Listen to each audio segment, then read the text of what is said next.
এইটা দেখতে পাচ্ছেন, এটা হচ্ছে ধান। ধানে থেকে এটাকে ধানটাকে শোধন করে নিয়ে এই জিনিসটা তৈরি করতে হয়, মানে সাদা তৈরি করতে হয়। কি জিনিসটা কি তৈরি করতে হয়? জিনিসটা হচ্ছে আপনাকে যে মাদার কালচার বলে, এটার নাম হচ্ছে মাদার।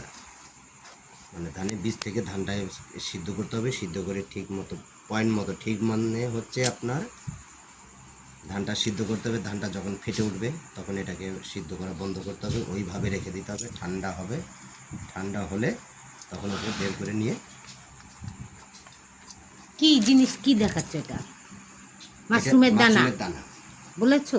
এটাই মাশরুমের দানা। এখানে বলছি, ধীরে ধীরে বলছি, এটা মাশরুমের দানা তৈরি করতে হবে। তুমি যে কাজটা করছো সেইটা বলো না তো, তারা এটা বানাওনি, এটার অত বলার দরকারই নেই।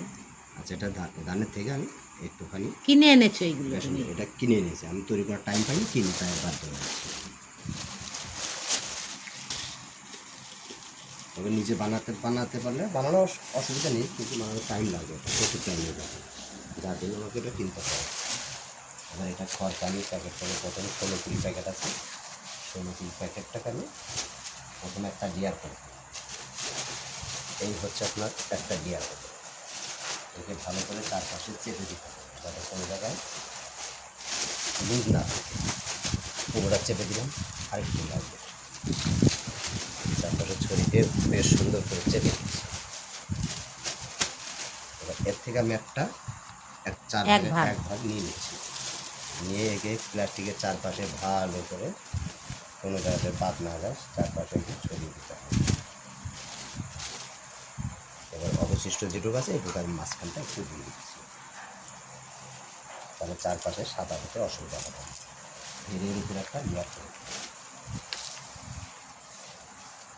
এটা খড়, এই খড়টা কিন্তু শোধন করা আছে, মানে এটাকে স্টিম করা আছে। স্টিম মানে হচ্ছে সিদ্ধ করে নিতে হয়েছে, নিয়ে শুকাতে হয়েছে, হালকা শুকিয়ে নিয়ে যাতে জলও না থাকে ভেজাও না থাকে, সেরকম দিতে চাপবো জল পড়বে না, এই অবস্থাকে বেডটা তৈরি করতে হবে। এই খড়টা দিচ্ছি,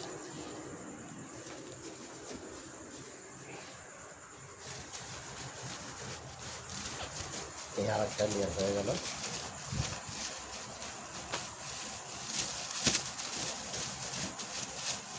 এর উপরে আবার একটা ভাগ দিয়ে দিচ্ছি চারপাশে।